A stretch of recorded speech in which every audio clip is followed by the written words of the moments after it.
दिन की सूरज डूब रही है हम लोगों के सामने।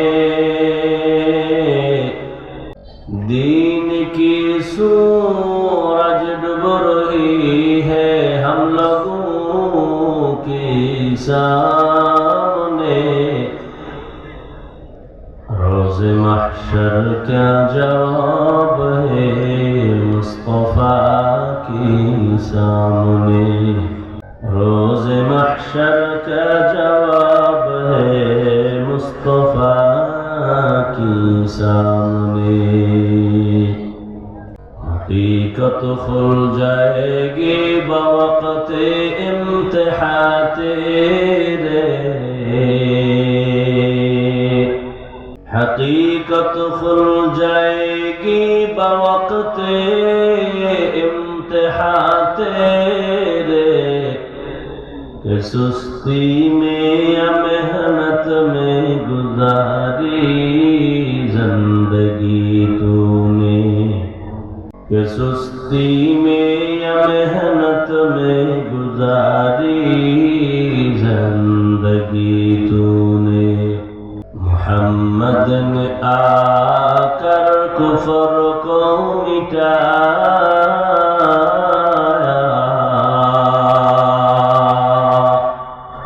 मोहम्मद ने आकर कुफर को मिटाया। कुफर को मिटा कर सदाकत बताया। कुफर को मिटा कर सदाकत बताया।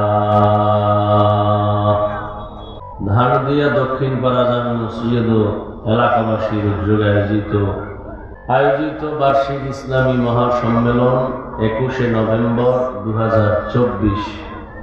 মহতি এ সম্মেলনে উপস্থিত মুহতারাম সম্মানিত সভাপতি, প্রধান অতিথি, বিশেষ অতিথি বৃন্দ, হযরত উলামায়ে কেরাম, অত্র অঞ্চলের বিভিন্ন স্থান থেকে আগত আল্লাহ পাকের আশিকিন, জাকিরিন, শাকিরিন, মুহিব্বিন, মুরব্বিয়ান এজাম, কলিজার টুকরা আমার সমবয়সী যুবক বন্ধুগণ, স্নেহের ছোট ভাই, পর্দার আড়ালে মাইকের আওয়াজ শ্রবণরতা সম্মানিত মা ও বোনেরা, আল্লাহ পাকের দরবারে শুকর যে আল্লাহ পাক ফিতনার যুগে হাজারো লাখো মানুষের ভেতর থেকে বাছাই করে পৃথিবীর শ্রেষ্ঠ মজলিস, উলামায়ে আহলে হকের মজলিস, গুনাহ মাফের মজলিস, তওবা কবুলের মজলিসে আমাদেরকে কবুল করেছেন, আশা ও বসার তৌফিক দান করেছেন। নিয়ামতের শুকর আদায়ার্থে ঈমানের আওয়াজকে উঁচু করে এক আওয়াজে উচ্চ কণ্ঠে সকলেই কালিমাতুশ শুকর উচ্চারণ করি, দিল থেকে জবান খুলে পড়ি আলহামদুলিল্লাহ।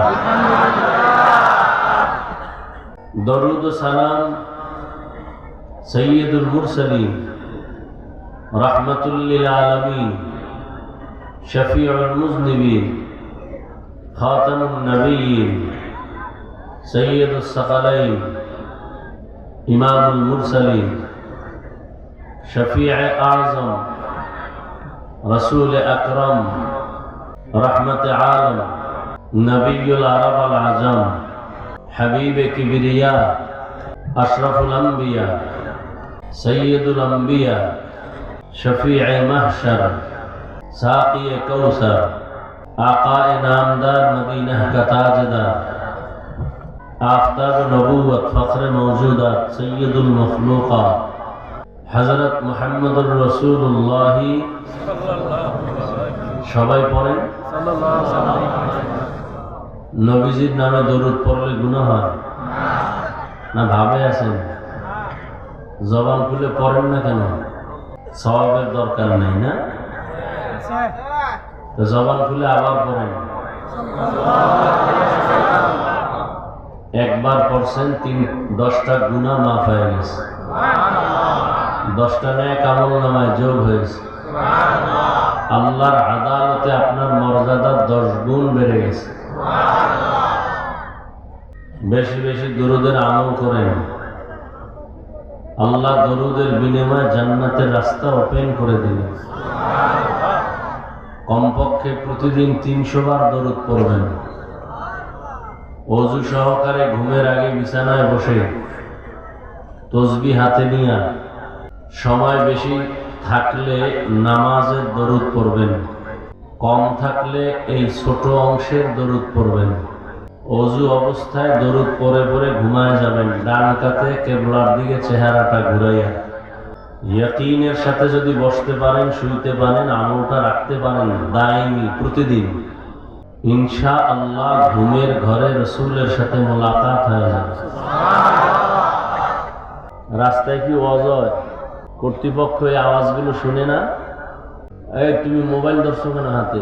কাম কি এখানে মোবাইলের কাজ আছে কোনো? এত মোবাইলের বিরুদ্ধে বলি, একটা বয়ান নাই মোবাইল ছাড়া। লজ্জা শরম যে কই যাইতেছে কোনো বুঝেই আসতেছে না। 24টা ঘন্টা মোবাইল নিয়ে পাগলের মতো থাকে। ঘুমের বিছানায় সারাটা রাত্র মোবাইল নিয়ে কবিরা গুনাহ কবিরা গুনাহ কবিরা গুনাহ করে, ভয়ও আসে না অন্তরে। আল্লাহ কানে ধৈর্য নিয়ে আসছেন একটা বেহেশতের বাগানে, এহেনে সে আকাম। কপাল পুড়লে কি করা? কপাল যদি পুড়ে যায়, আমি হাফিজুর রহমান কেন আর মক্কা মদিনার ইমাম কেন?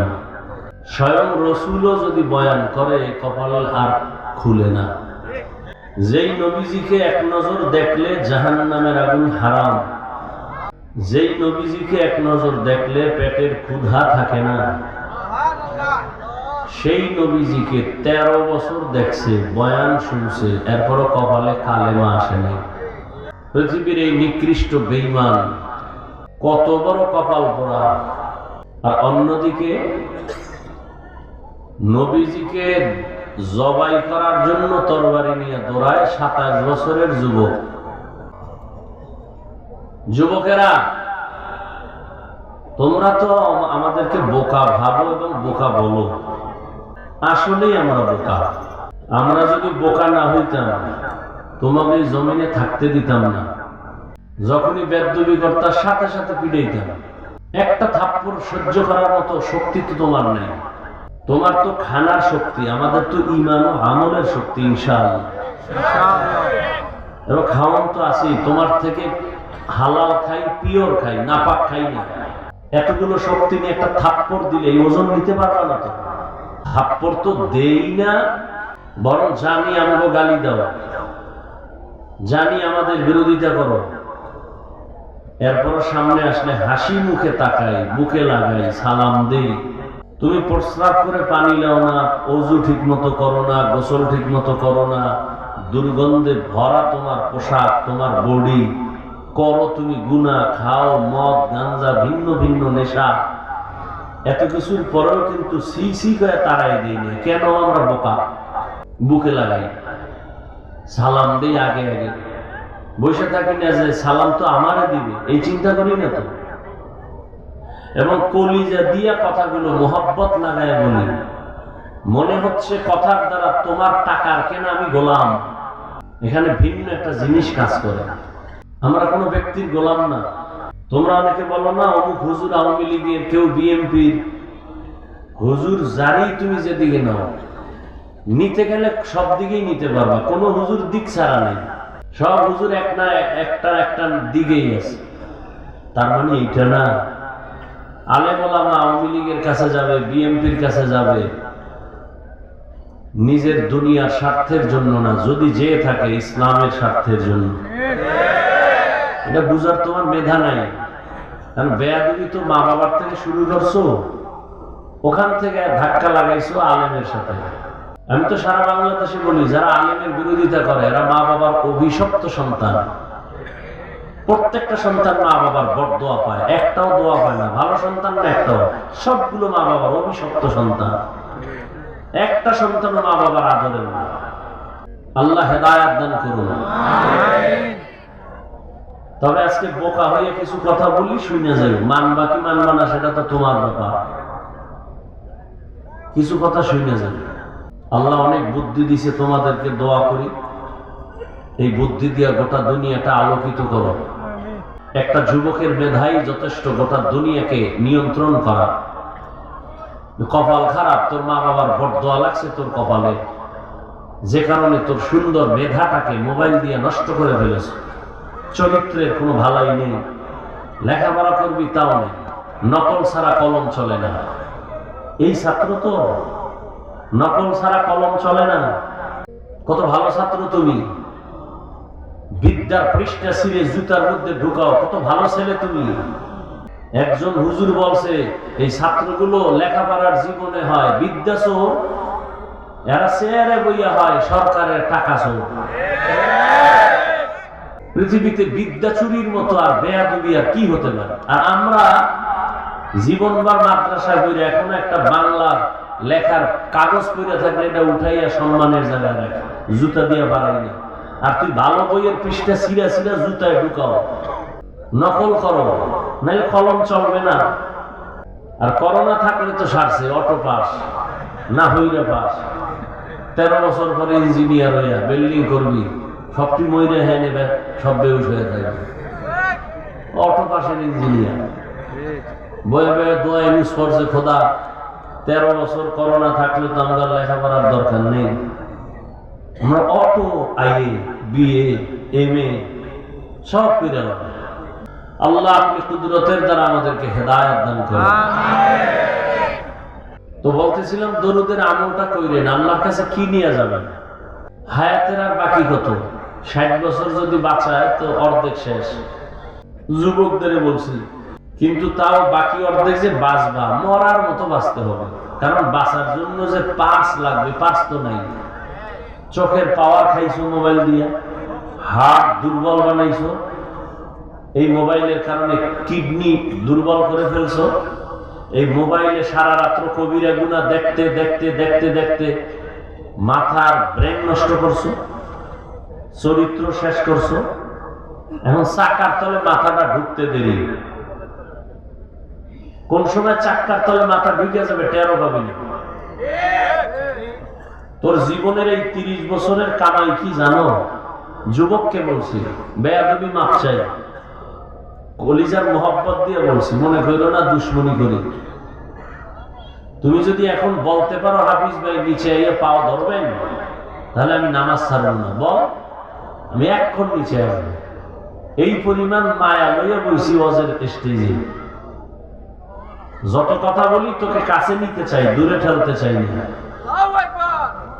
ভালো করে লিখে রাখিস।